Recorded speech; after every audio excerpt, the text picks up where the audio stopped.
Omar Ricci is the spokesperson for the Islamic Center of Southern California. He's also a reserve police officer, and we're excited to have him here today. Omar, nice to meet you. Nice to meet you, JT. Just to be clear, this is not the Prophet Muhammad here, just to want for your viewers to be aware. Yes. That's just somebody praying. Should I put that down then? Are people going to misinterpret that?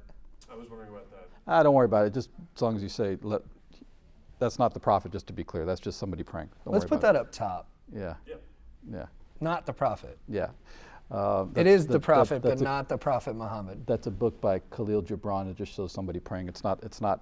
I saw that. Is someone going to watch this on their phone and like not check the subtitles? You know, there's all sort of kooks out there. So, you know. You want to take it? You want to put it down? I mean, if you already got half of the interview on that, I think as long as you cut this in, this should be fine. Yeah. Yeah. It's up to you guys. Has there been other interviews where stuff like this is in there? Not but it says prophet like this, the prophet, and then it has a picture of somebody. When I first saw it walking in, I'm like, oh snap, did they got a picture Well, yeah, of it's the like prophet? me wearing like a red hat in West Hollywood. Yeah. A MAGA hat or something Yeah, like that. someone's just not going to check. They just Yeah. see it from behind and they're like, that ain't my friend. Yeah.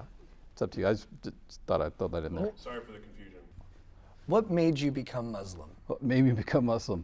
It's a product of birth, to be very honest, right? And then at a certain point in my life, I sort of had to hey, do I really want to embrace the faith? And I think probably in my teenage years is when I really decided, hey, I'm going to really go all in here and embrace it. So your parents are Muslim? My father was Catholic, my mom was Muslim, and so I embraced, Islam. Oh, interesting. Yeah. So what made you pick Islam over Catholicism?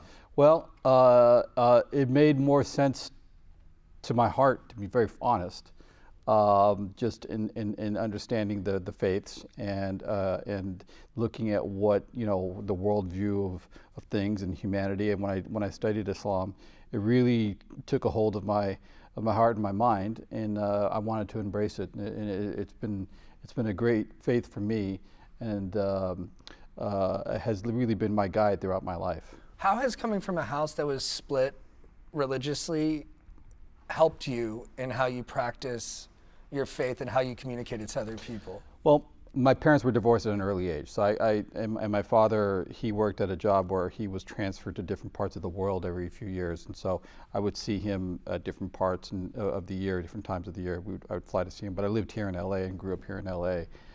So it wasn't really there was no contention like between two faiths or anything like that. It was a very natural, very seamless engagement with my faith, rooted also in the social sort of, the friendships and the brotherhoods and sisterhoods that I have with folks. From that standpoint, sort of growing up as a teenager into my 20s, etc., it was a very enriching experience. Very enriching experience. It continues to be. You're Pakistani, correct? Half. How do Pakistani Americans feel about Kumail Nanjiani's abs? I don't think they'll hate on it. So is Kumail Nanjiani being on the cover of Men's Health with his abs bursting not being a good Muslim? Technically, it's okay, because it's showing from the waist up. It's just the private parts that need to really be covered. What if he points at the abs? It's cool. That's interesting. I think, at least. Just being modest. You got to be modest. Which religion besides Muslim is that, or should I say Islam? Islam. Which religion besides Islam is your favorite? Oh my gosh. I don't know if I have a favorite religion besides Islam, but I mean, obviously Christianity and Judaism I feel a link to. Which one do you think is closer to Islam? I don't know if I could say, as we say, Islam has more in common with Christianity and Judaism than they have in common with each other. Oh, okay, so if there's a Venn diagram, you guys are in the middle. That's right. Why? I think we have some of the rules and the laws and that you find in Judaism, for example, also in our faith. We have some of the things that you also find in Christianity in our faith, but we don't, for example, believe that Jesus was the Son of God. We believe in his virgin birth. There's a whole chapter in the Quran called Mary, after the Virgin Mary. And so we have that degree of commonality with Christianity. We believe in the tenets of Judaism, and Moses is the most often mentioned prophet in the Quran, but we don't believe in the concept of a chosen people. So there's a lot of similarities in the morals and the ethics and the values, but not some of the basic tenets. What's your favorite part of the Quran? I don't really have a favorite part. There's 114 chapters in the Quran. I mean, the one thing that I would say, there's a verse in the Quran that says, and it's the only verse that's repeated back to back, that says, with every difficulty comes ease, with every difficulty comes ease. So that gives a very comforting, gives comfort to the heart that, hey, you're going to go through difficult times, but don't worry, after that will come some ease. Who wrote the Quran? So we believe as Muslims that the Quran was revealed by God through the angel Gabriel to Prophet Muhammad, peace be upon him. So that was the process in which it was revealed, and it was revealed over a period of 23 years. So Muhammad was getting the message communicated to him, and it took him 23 years to transcribe it. So over the course of 23 years, so the Quran wasn't revealed in one fell swoop. It would come over the course, over the time, over those 23 years. So the first time the Quran was revealed, and the Prophet Muhammad, peace be upon him, before he was 40 years old when the first revelation came to him. And as the story goes, he lived in Mecca, in Arabia, and he would go to a cave nearby to contemplate, to meditate, to consider his place in the universe type of thing. And it was in one of those occasions that he was in the cave that the angel Gabriel came to him. And the mystical experience there was that angel Gabriel came to him and sort of took him by his shirt and said, "Read." And the Prophet Muhammad said, "I don't know how to read." And Gabriel took him by and said, "Read." And he says, "I don't know how to read." And that's when the revelation started. And then the revelations continued on, saying, "Read in the name of thy Lord, who created you out of dust." And so it goes on from there. So the very first revelation, the very first word that was given by God through the angel Gabriel to the Prophet Muhammad, peace be upon him, was read. So there's a great emphasis on, and from that has developed this idea that we need to educate ourselves. We need to be knowledgeable. We need to engage. That's the idea that has come out of that. And when Muhammad was writing that, how long had the world had written word for? Just to be clear, the Quran, when it was first revealed over the course, in the first years of it, it wasn't written down. Oh, so it was all oral? It was all oral. It was an oral tradition for, don't know exactly long, but it was an oral tradition for a very long time. So there was memorizations. And one of the things that's interesting is, out of all the holy books out there, I heard a story the other week that if you took all the Bibles in the world and you threw them into the ocean, you took all the Torahs in the world and you threw them into the ocean, you took all the Qur'ans in the world and you threw them into the ocean, the Quran would be the only one that would be able to come back because it is memorized word for word by hundreds of thousands of people. Right. So it was an oral tradition, and the oral tradition is very... That's been kept up culturally. That is a very significant part of the Muslim culture. So practicing Muslims are able to recall verses, they're able to speak in the language of the Quran fairly easily. Yeah, not every Muslim has the entire Quran memorized, but it is part of many parts of the Muslim world make it a very big thing and encourage the memorization of the entire Quran word for word. So Muhammad was 40 years old when he got the message? Yep. What was Muhammad doing prior to getting the message from God? So prior to revelation, Muhammad was known and was part of the community there in Mecca and was known to be a trustworthy person. So he was married to a woman named Khadijah. And Khadijah was 15 years older than him. And actually she had proposed to him. Wow, progressive. Yeah, and she was a very wealthy merchant. Nice. And so she used him, Muhammad.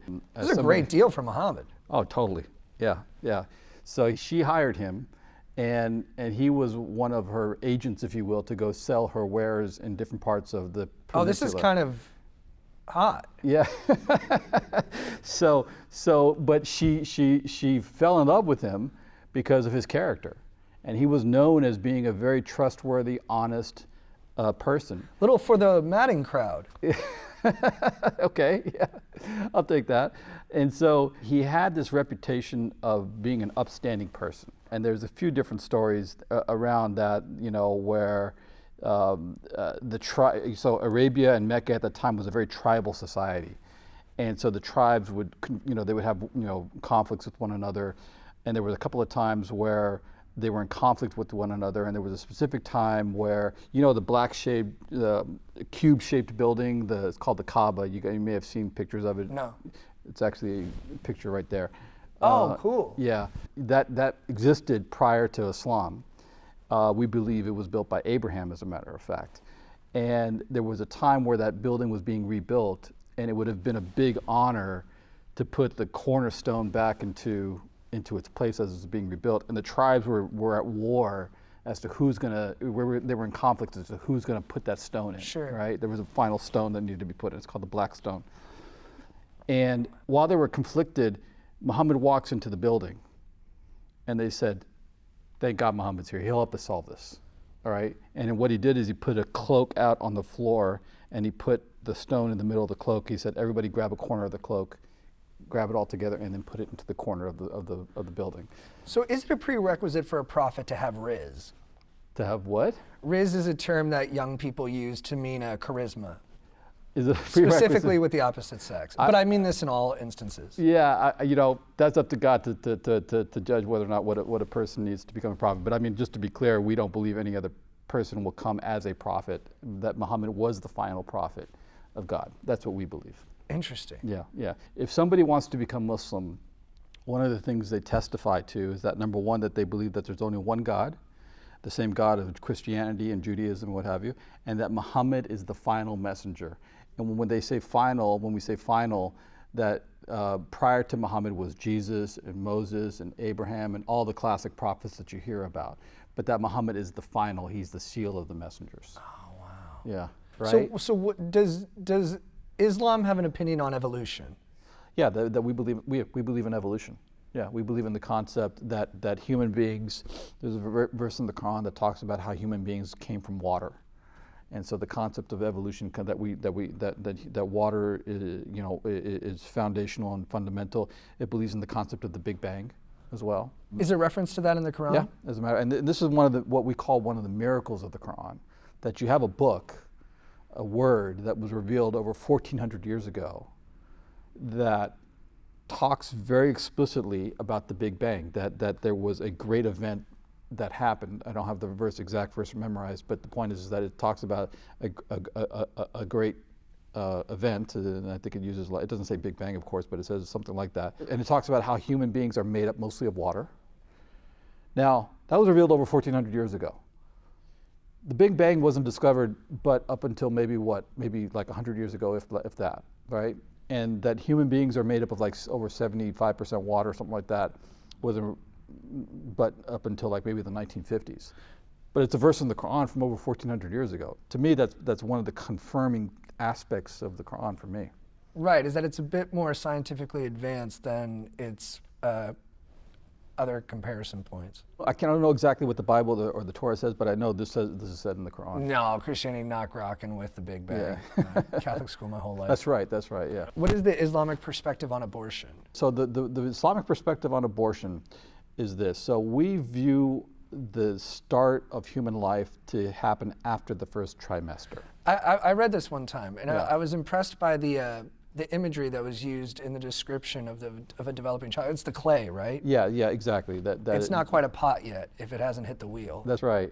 That there is a biological start at the point of conception, but that it is after the first trimester that God blows His spirit, the soul, into the embryo. It's beautifully like nuanced and advanced kind of perspectives on these very difficult subjects that cause a lot of consternation for humanity. That's exactly right, and to me, that's why it made the most sense. It was just beautifully put. And what about like violent punishment?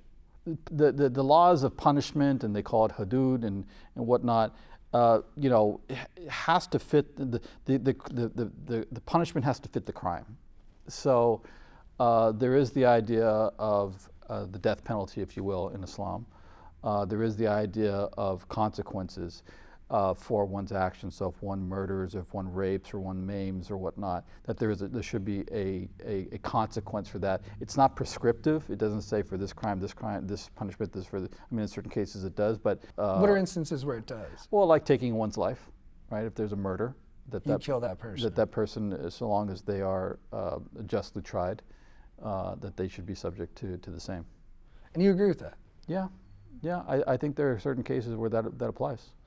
And what about like, I don't want to speak too much from conjecture. By the way, it's not whether or not I agree with it. It's what again, like so much of this, I believe whatever God says in the Quran, that's what goes. So could you give me what Islam's opinion is on homosexual relationships? So on the topic of homosexuality, for us as Muslims, we refer. I kind of said that like a rapper. Continue.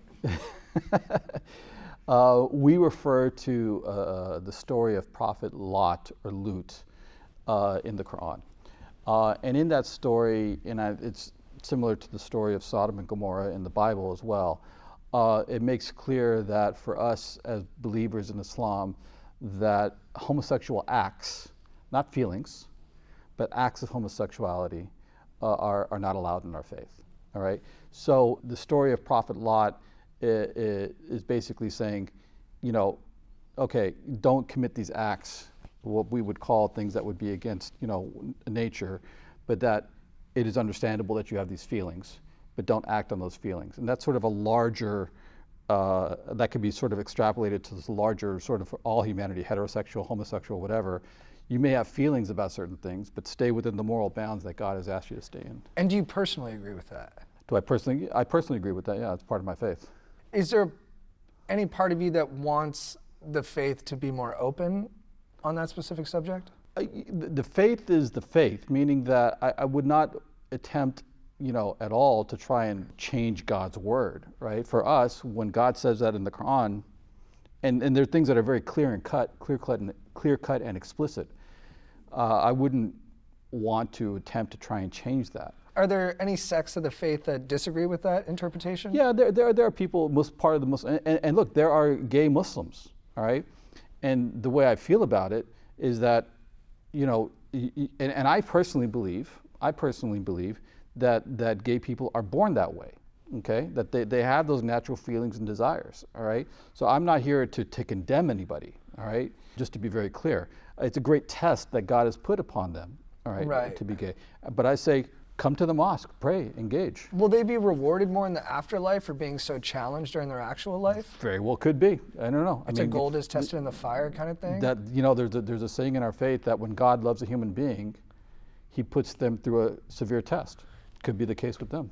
For us as Muslims, we believe that prior to us coming here, our souls existed in the afterlife. And that we came to this earth. It's one big school. Human beings, as we all know, conflict with each other. And then when we pass and we go to the next life, we'll be judged by our actions of what we did in this earth.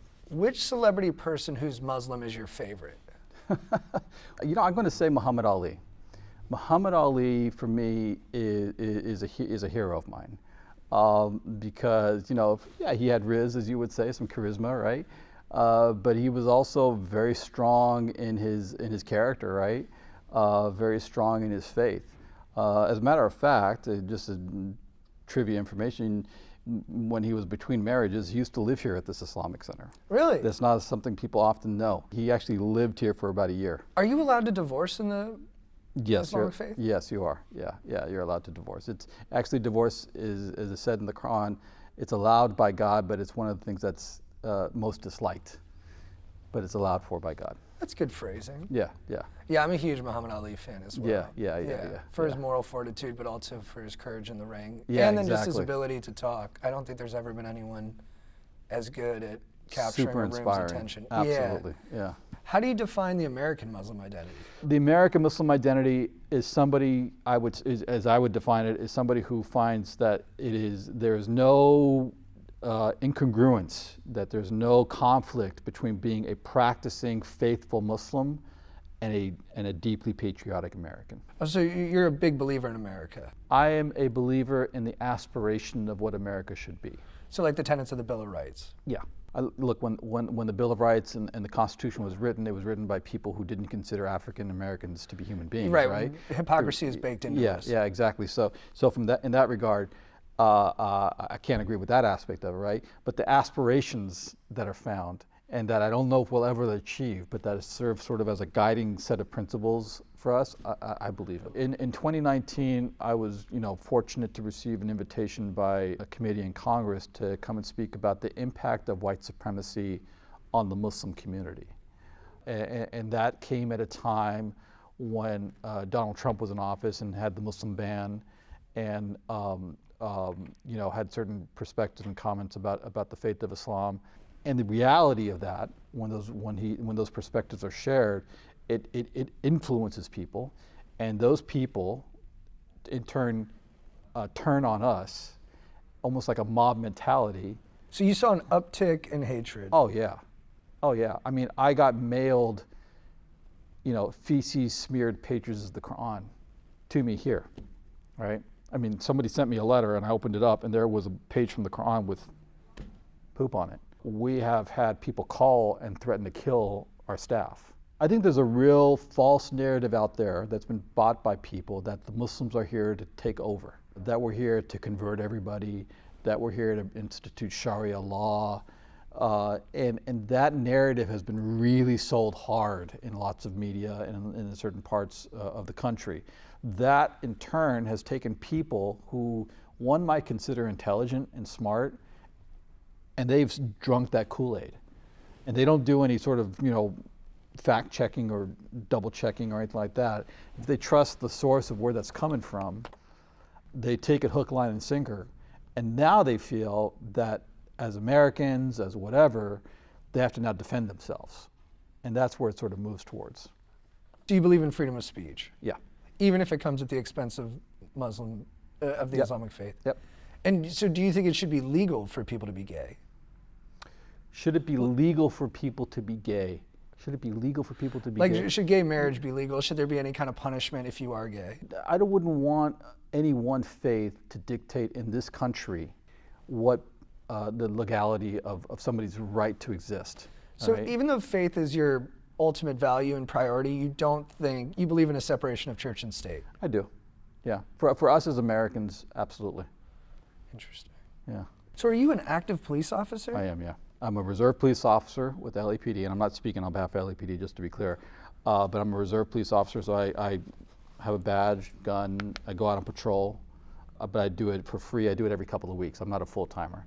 But I've been through the full academy and everything. And what motivated you to become a police officer? I think it's something that I had since being a young kid, wanted to always become a police officer. There was a show on TV, probably before your time, called Adam 12.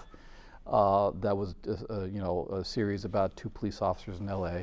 I watched that as a kid, and I just couldn't get enough of it.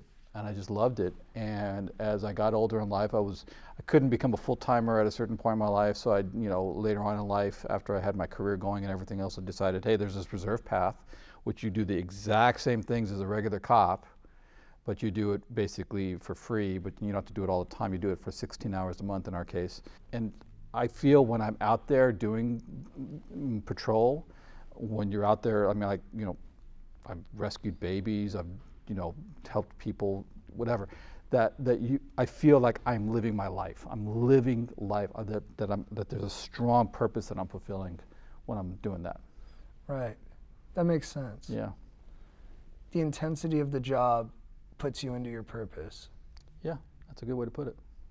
Has being a cop given you more faith in the institution of policing or less? Again, I'm going to say that the LAPD is a different agency than like you would find in the middle of America, right? Do you mean that for better or worse? For better. Meaning that the LAPD, yes, has a checkered history. I mean, there's no denying that policing in this country has had a terrible history. It has done wrong things in the past. I don't think there can be any denying that.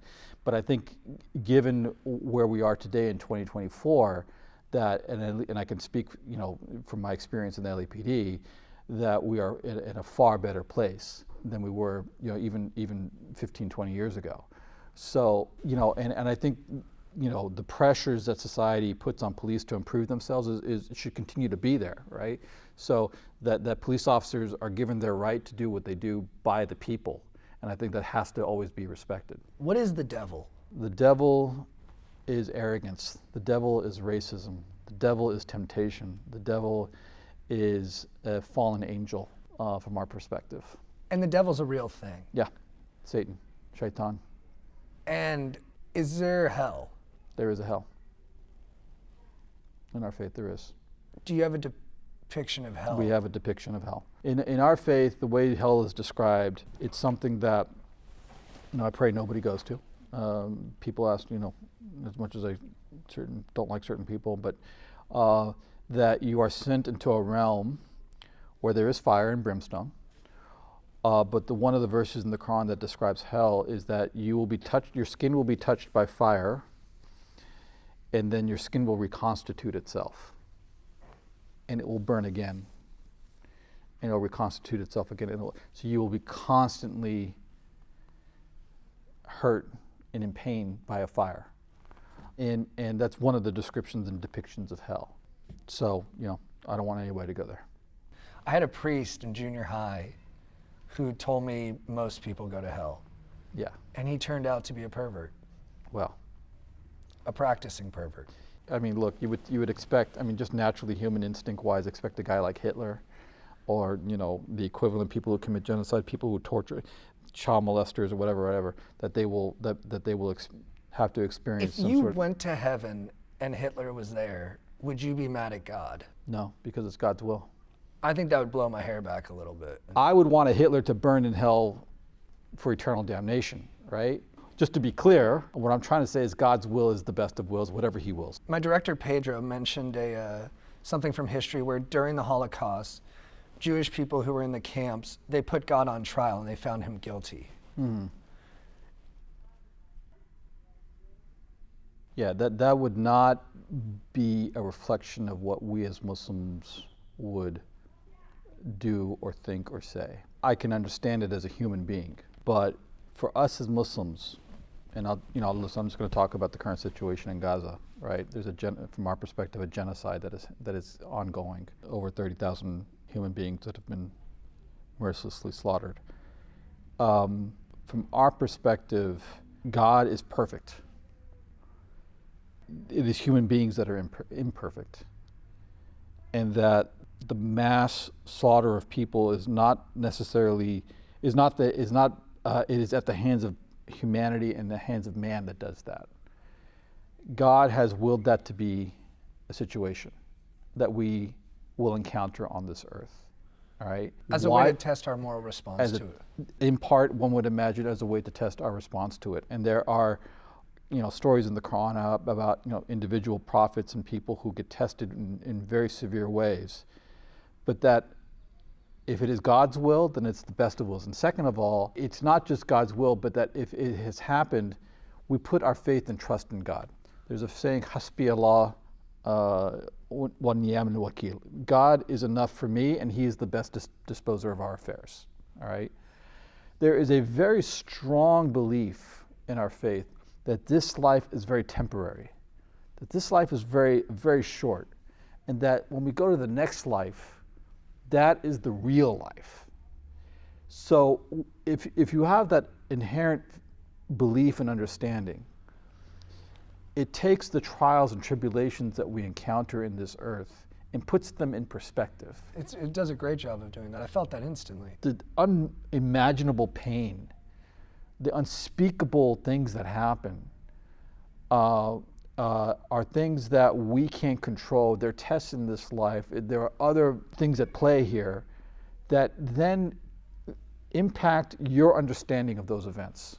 That's not to say you want them to happen or should allow them to happen or not fight against them or so on and so forth, right? No, of course but when they're out of your control, you cannot all of a sudden abandon faith because of that. So what is the moral responsibility of someone to the situation in Gaza? Oh, I think for us, for anybody, I think who has that sense of morality, they should do everything they can to stop it happening now and prevent it from happening in the future. Now, for us as Americans, for those of us who live here, I think part of that is fighting against Zionism, all right? And we distinguish between Zionism and Judaism, just to be clear about that, all right? For us as Muslims, for me as a Muslim, I cannot be an anti-Semite. I believe in and respect the Jewish faith. I shouldn't say I believe in it, but I believe that there's the Jewish faith, and I deeply respect it. You believe in its right to exist? And flourish. Do you believe that there should be a Jewish state? If the Jews can have a state of their own, they should have one, but not at the expense of anybody else. So do you think it's morally possible for the state of Israel to continue existing? I think that the way the government of Israel is acting right now, it cannot continue to exist. The absolute slaughter that they have perpetrated against another people, not just since October 7th, by the way, but for 75 years, you cannot have that as a foundation for your country, all right? And it's being actively engaged in right now. So how would you like it to be reconstituted? I think it should be one state where Muslims, Jews, Christians live in equality. And it should be run by some kind of independent government that ensures peace for all those people? The reality is that it is a pluralistic society there, right? You have people from different faiths and different ethnicities and different cultures there, and that should all be respected. How's the war in Israel and Gaza impacted life around here? I mean, in one sense, it has made things very tense. I mean, we know people in our community have had tens, if not hundreds, of family members slaughtered by F-35 bombs paid for by our tax dollars. There is a very direct feeling about this whole matter. And so it is like I won't call it a powerlessness, but it's like, like I said, there's a woman I know who's lost over 100 extended family members in the past 7 months. And now, and like I said, those bombs are dropped by, were given to Israel by us, paid for by our tax dollars. And so it creates a sense of anger, a sense of like, what do we need to do to organize to stop that going into the future? But then on top of that, you hear, the President of the United States calling himself a Zionist. You hear other members of Congress saying, turn Gaza into a parking lot. I mean, just really inhumane, unhuman things. I mean, just absolutely terrible things. And do you think the American government values Muslim life less than Jewish life? Of course. Well, I don't know about, it values Muslim life less. For them, it's just part of how things go that Muslim people would be getting hurt. It's been going on for decades. And we can get into it here, but it has to do with oil. It has to do with, I think a degree of a settler colonialism mentality. I think it has to do with politicians wanting to remain in office and getting, there's like APAC influence type thing going on as well. There's a lack of moral clarity, a lack of moral fortitude, a lack of moral perspective in this. How do you feel about the LAPD being trained by the IDF in Israel? That was because there was an LAPD officer off duty who went over there and posed in LAPD, not with the uniform, but with a hat that said LAPD on it, next to a bomb. And to have then the LAPD associated with a bomb, LAPD, an agency which I'm very proud to be a part of in a lot of respects, to then see that associated with a bomb that's going to get sent and dropped on innocent people, it was needed to be responded to. So it's more the issue sprung up just from that image. Well, it's more than that. I think the LAPD uses certain technology from the Israelis, which I think should be stopped. I think anything that is that the LAPD I think is engaged in that is furthering or supporting the current state of Israel, the way it's operating now, I think needs to stop. And you see, that's why a guy like Aaron Bushnell did what he did. He couldn't, you know who Aaron Bushnell is, right? No. Aaron Bushnell is the serviceman, the active Air Force member who self-immolated himself in front of the Israeli embassy, right, in Washington, D.C., right? Because other Americans are waking up to this. They're saying, oh my God, I did not realize that we're supplying the weapons that are killing babies. We can't do that. What is the Islamic perspective on suicide? It's not allowed. But in the Aaron Bushnell case, it was sacrifice. The Aaron Bushnell case, of course, you know, you look upon that, and of course it was a suicide.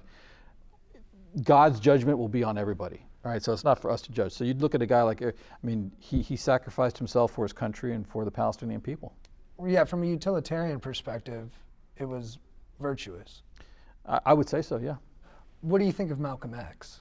I think Malcolm X was a great leader. He's one of my heroes. He had God endowed him with the ability to speak so eloquently, to really be clear-eyed about situations, and his evolution into mainstream Islam, if you will, was a very powerful story. So I think you know he's one of he's one of the great Muslims that we have in this country, and one of the great Americans that we have. Do you think Islam would be more popular in America if white women adopted it with the same fervor that they have Hinduism? I don't know. I don't know. Why do so many Muslims own vape shops? Oh, that's a good question. That's sort of an embarrassing question, JT. Embarrassing how? I don't know. I don't think we should be promoting marijuana smoking. Oh, I'm talking about nicotine as well. Oh, nicotine. Okay. Why do so many Muslims own vape shops? Not to answer for you, but do you also find it embarrassing because it looks lame? Well, you know, there's this thing in certain parts of the Muslim community that's called shisha, the smoking of that from that big contraption. I don't do it myself. It's a very popular thing that comes from certain parts of the world. Maybe I guess smoking, the shisha smoking, sort of has led to the vape shop ownership. I think you did a good job there of connecting the dots. Yeah. Now that I think about it. Martin Luther King Jr. said that the moral arc of the universe is long, but bends towards justice. Yeah. Do you agree with that? I do. Yeah, I think if you look over the course of humanity, since it's, you know, thousands of years, I think we're doing better, but it's going to take a while longer. Every time you say the name Muhammad, you say peace be upon him. Yes.